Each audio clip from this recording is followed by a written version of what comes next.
Has it gone live? Yes. Okay, we're live here for those who need to watch online. Yeah, that's a better view here. And Miss Kim's helping us with the projector, is it? See. Let's see. Maybe it's the projector will get up in a minute. So while we wait for the projector, that you can follow, can you guys just wave at me and say your names? Now I have a whole list of names and I have to get a face to my names. So I'm like, oh, so many faces, so many names. So we can start. Okay, they maybe you guys don't know. Benefits. I like to know who I'm teaching. Okay.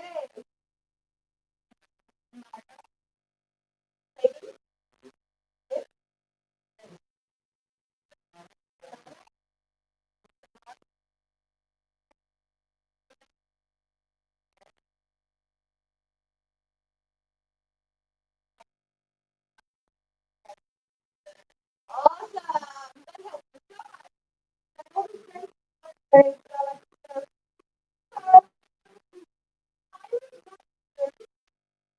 And Dale? Okay. Yes, so I will just going to pass out your tests just because she needs to complete hers. Is that okay? But I think I can grade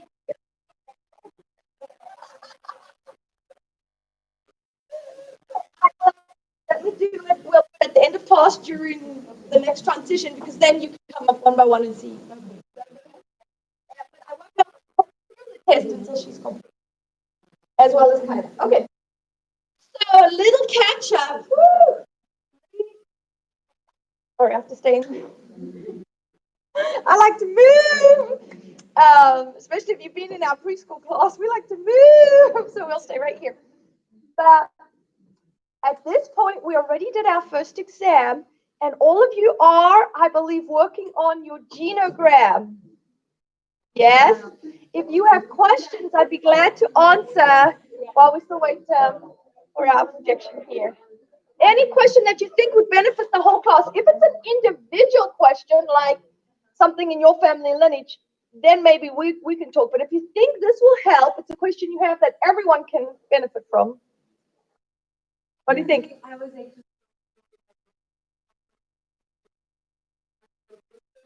Okay.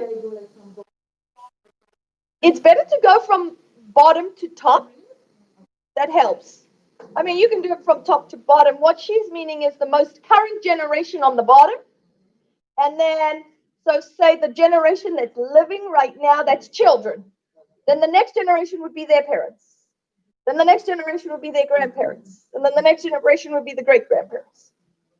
Did everyone get that to identify yourself, you need to do a double circle or double square, depending on your gender? That helps me see where you are. No, I give liberty for you to, I am not requiring a big poster board and I'm not requiring a small page. Because some of you have a lot of information and some of you have little. So you can, as you need to lay out your information, there's liberty. But you won't get graded more because you have a big page and someone else has a little page. It's the quality of the information on the page.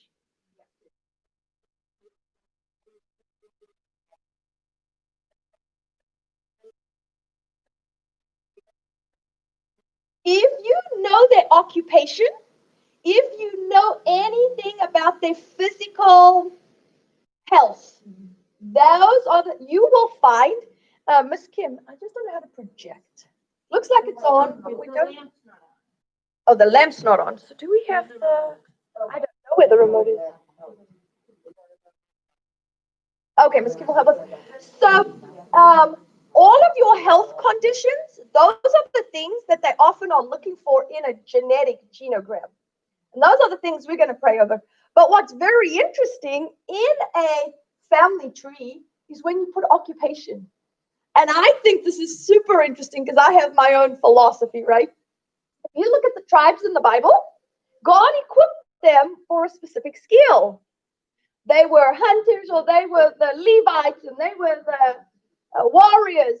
And so most of those people in that tribe continued to do what their parents and grandparents were. It's like tribal gifting, is what I call it. And you'll be amazed. I share this story for you. My mom is a teacher, and she's actually a preschool principal. My grandmother was a teacher, and my grandfather was a school principal, and his parents were a teacher. Well, then my sister was a teacher. She qualified as a teacher. My cousin is a special ed teacher, two cousins. And then my mom's sister decided, well, I don't want to teach. I want to do the medical field. So she begged her dad. And in that generation was like, no, it's too long to study as a woman to become a doctor. You have to have a family. So she begged him, okay, you go and do pharmaceutics. So she did pharmaceutics. After 5 years, she practiced it, and then she still said, but I still want to be a doctor. And he's like, but you're a lady. You need to get married and have children, right? So even his efforts to stop her, she ended up studying even more to become a doctor. Well, she became a doctor. This is how strong genetics is. She became such a good doctor that they asked her to teach in the medical school. So she was teaching in like one of the most renowned South African medical schools. Genetics is very strong. You'll be amazed. So as much as she tried to even deviate from what everyone else was doing, she still ended up doing what genetically you're wired to do. And it doesn't mean you can't change. God's gonna, and that might look different to everyone. Her teaching wasn't in a regular school. My teaching isn't in a regular school, but we're still in the plan of teaching. So if you can include health conditions and occupations, you'll be amazed to see what you can find and what it looks like. And it's really insightful and really fun. So we have our PowerPoint up. So we're gonna, woo! Thank you for just being patient with us here.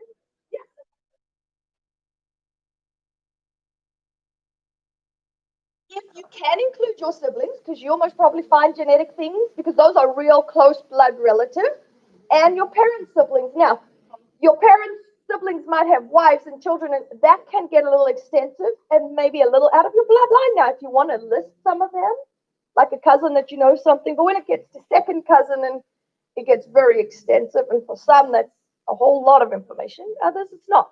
So you can kind of assess that. And yes, that would be the first line. You would be on the second line, but I would know it's your genogram because you have a double circle. Does that help? You don't have to be the start of your genogram. You don't have to be the first generation representative. That would be really interesting. Put those things down. So we are almost there. See, we're getting there. Woo! We did do 2 handouts because now we have a little bit of catch up, and I believe some amazing information. I have one more article that I will try get copied for you, but previous sessions that you would have listened to and heard is all about just prenatal development and then our birthing process. So I wanted to be sure, because that so often focuses on the involvement of the mom and the baby, to incorporate some stuff that reaches some of our guys in the class and challenges us ladies. So you will have received an article called The Father Factor. Have a look there. You can wave it and acknowledge that you received that one. And The Father Factor, I think, so amazing.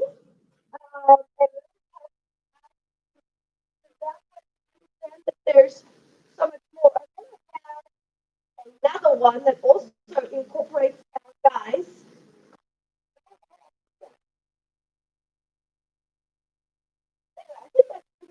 All right, now the father factor, but I have another. Oh, is this my notes? I have one.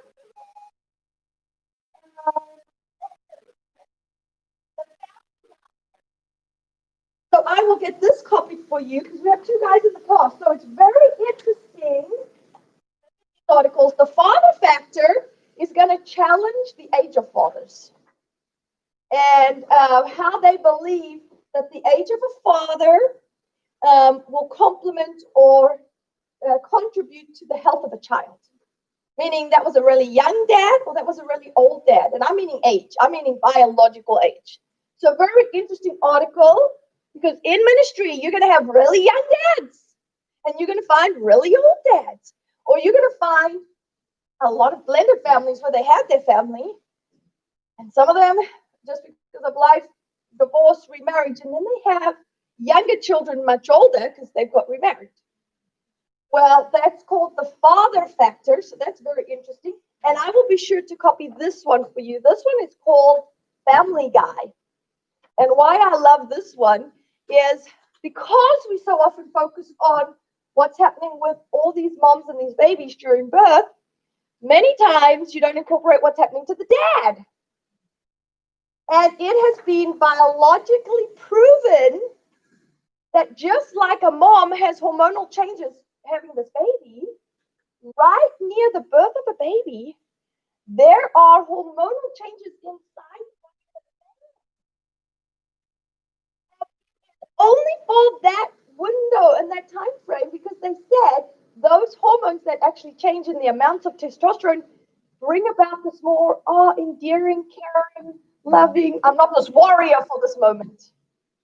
At that moment, you don't need to be a warrior, you need to be a caregiver, right? But men are wired to be warriors, protectors. That's who they are.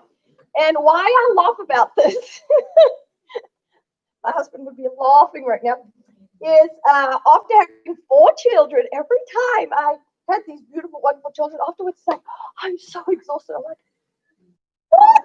You're not exhausted? What planet are you on? Oh, wow, that was so intense. Who are you? Like, what? I'm the one that just had a baby. After our 4th, he actually was sick in bed for 3 days after, because that was the one where the heartbeat would. Like, what's up with you? I'm up and moving and you're in bed. It should be the other way around here. Until I read this article, I said, wow, I should have had empathy.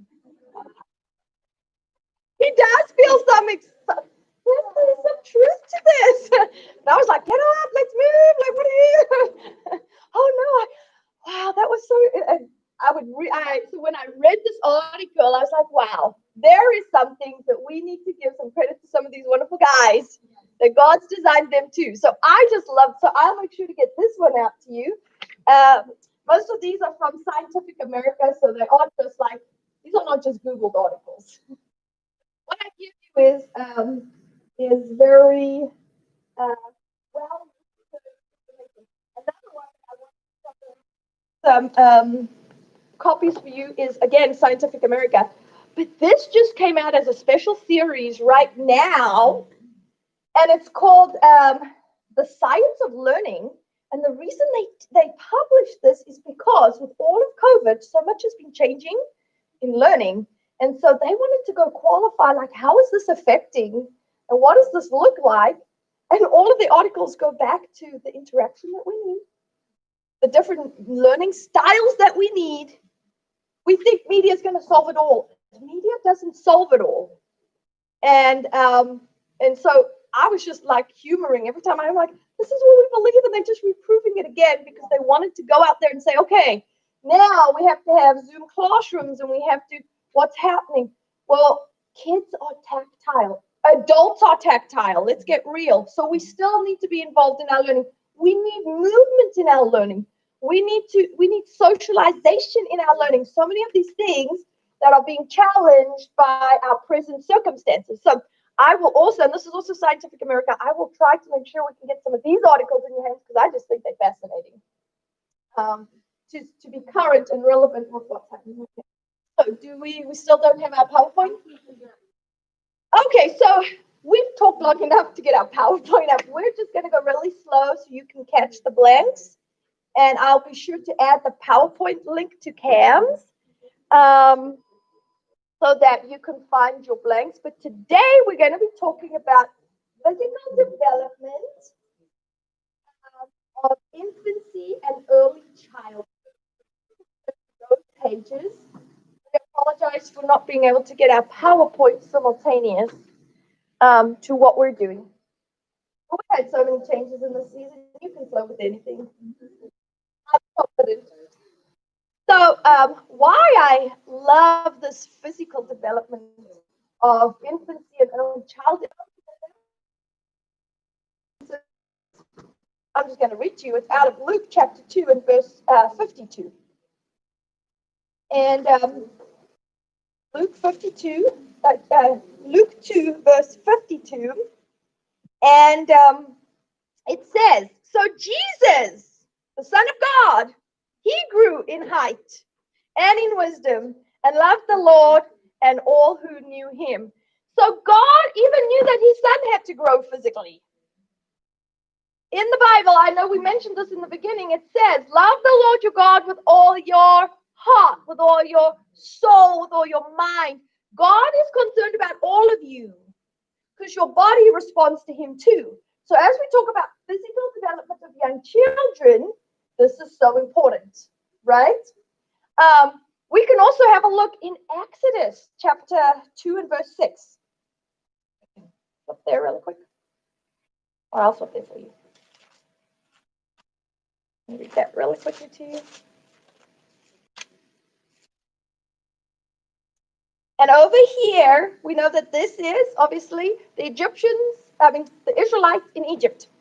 And so as the princess opened the baby, she opened the basket, she found a baby boy. His helpless cry touched her heart. He must be one of the Hebrew children, she said. The baby sister approached the princess. Should I go and find a Hebrew woman who could nurse this baby? Even here, they're not talking about his spiritual impact. They're not talking about his emotional. They're like, this baby needs something. It needs food. So we have physical elements that are so interdependent in who we are. If our physical being is not healthy, most probably our emotional and our intellectual being are taking an impact, right? When you feel sick in your body, you don't feel so, oh, let me go learn right now. And yet we want these kids, sit up, listen, now it's time, right? They're not feeling good in their body, so most probably their brains aren't like, woo! You know when you're hungry, or you're just ready to, like, oh, what can I learn right now? You're like, oh, I need to go eat. This is the same for children. So our physical development is so important in our attempt to share gospel, in our attempt to educate, in our attempt to help them grow emotionally and intellectually. So the first stage we're going to talk about is infancy and early childhood. And this is an incredible stage because of body growth. That little infant is going to be born. It's going to be 6 pounds. It's going to be 8 pounds, whatever it is. But within a year, it has grown so much physically, right? So it's the most rapid time of change than any other time after birth in terms of physical ability. In terms of their height, at the end of the first year, they are 50% larger than their birth height. So if they were born at 20 inches, well, 50% of 20 is 10. They would be 30 inches long. At the end of their second year, their height is 75% larger than their birth. And so you can just see they're just growing physically, right? Their weight within 5 months, on average, remember these are averages because we develop a lot like everyone else, some like everyone else, and at times nothing like anyone else, right? So these are averages. And I always repeat that because so many people get into comparison. The devil's trap. Don't compare. No averages for intervention, for analysis, for evaluation, but not for comparison. And the church is the biggest place to compare. So at weight, 5 months' time, on average, babies have doubled their weight. So if they were 5 pounds being born, they'd be 10 pounds. If they were 6 pounds at birth, they would be 12 pounds. By a year, they're often 3 times their birth weight. Within 2 years, they're 4 times their birth weight. Why do these averages help us? Well, if they are extremely more than what the statistic is, well, is this baby overeating? Is there maybe a thyroid problem? What is that? It helps us just to understand how to help because those infants can't tell you. They're not talking. They're not telling you what they feel. You just have to analyze, right? In terms of their body proportion and growth patterns, we have, I want to bring the whiteboard to write this because you don't have the blanks to follow. I don't want to get out of the video.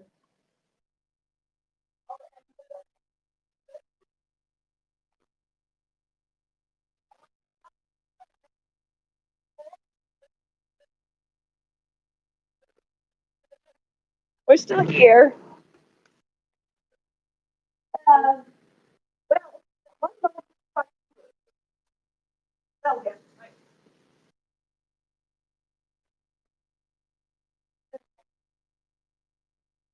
Sorry, it's working with technology here.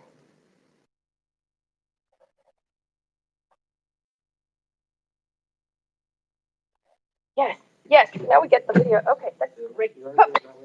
That's great. That's awesome. Yeah. So we're going to have body proportion growth and change, and the first thing that we're going to see is a word, and it's called. Everyone, feel to write it down. I'm going to talk about this word. This word says cephalocaudal.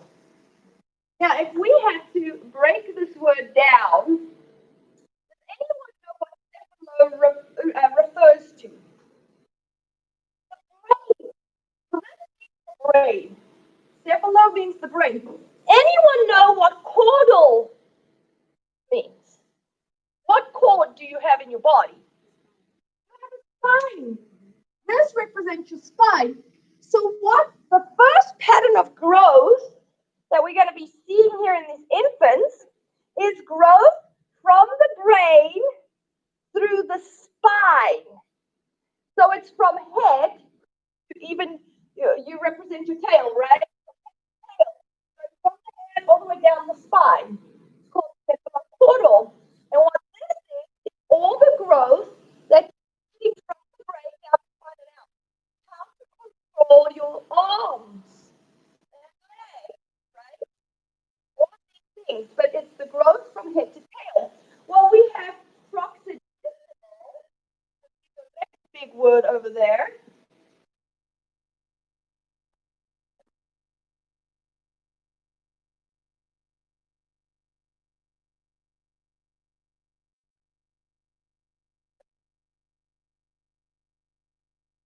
And this is different. So what we have here is this is all the growth from the brain down the spine. This here, proxidismal, is from the proximity of the center out. So now I'm learning to control my arms and legs, everything that comes out from the center of my body. So we have two different types of growth happening in these infants. We might not even have noticed it before, but now go and look at these newborn infants and watch them. We're going to talk about infant reflexes, and you're going to see one of them as like this. And you'll make a big sound, and they'll go, what is that? I'm going to talk. What are those reflexes? Why are those reflexes? But so these are our two big fancy words over here. And the one just means from the brain down the spine. The other means from the mid-center out.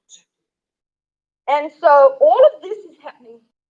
Also have an increase of fat in these beautiful, wonderful, chunky little babies. And it peaks at about 9 months old. Have you seen those babies with like lots of rolls and you're just like, you're so cute? Well, that's God's design. That they be so cute and so chunky at that stage. Because there is an increased fat deposit. You might wonder, why on earth? What is that? Well, for all of your neurons to function, your nerves,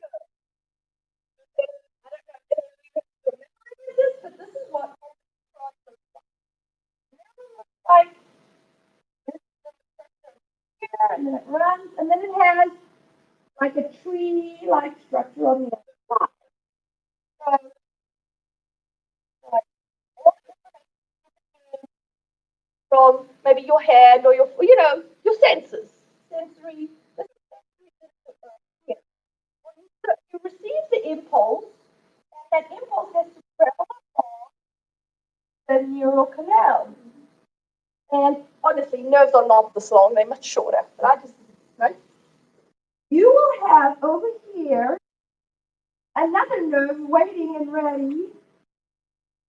There's a tree-like little structure.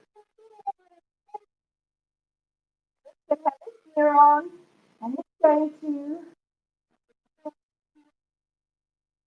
So the impulse travels.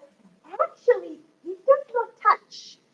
It's a chemical reaction, and the impulse actually jumps to the chemical reaction. This is how amazing your body is, right? And so the impulse keeps going. However, if ever there's a short, like any electrical wiring, in your impulse and it deviates out, it's not getting the information to where it needs to go. For example, move your hand, that's a hot surface. Well, there was a short, your brain's not telling your hand to move, or your brain tells, but the message doesn't get to the hand stays there. What's going to happen? It's going to burn your hand. So it's very important that your neurons function well, and there's nothing that escapes the neural canal. So just like we have any of our wiring cable, you've got like a rubber sheet that keeps all the electricity staying inside. God designed that before man did. He has this layer of fat. It's deposited on all your neurons.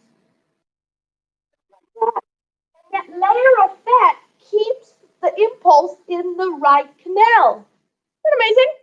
And this all peaks when these babies are nice and fat and chunky. Now, when there's an excess or over deposit, that could be a genetic dysfunction.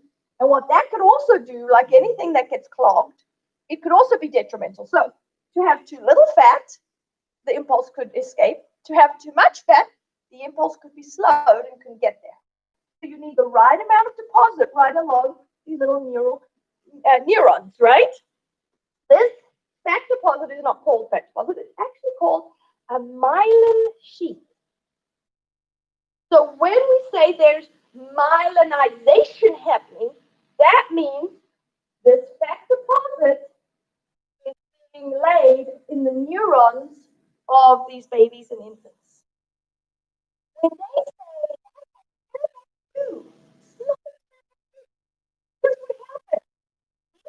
infants have been experiencing myelinization at about 9 months, so all of their neurons are now being insulated to keep the impulse in the right place. But at around 2 years old, all of these connections just start. They were there before, but all of a sudden, tons of these chemical reactions are going on in the brain. They don't even know what to do with themselves. Neither do adults. So they're like, they're terrible.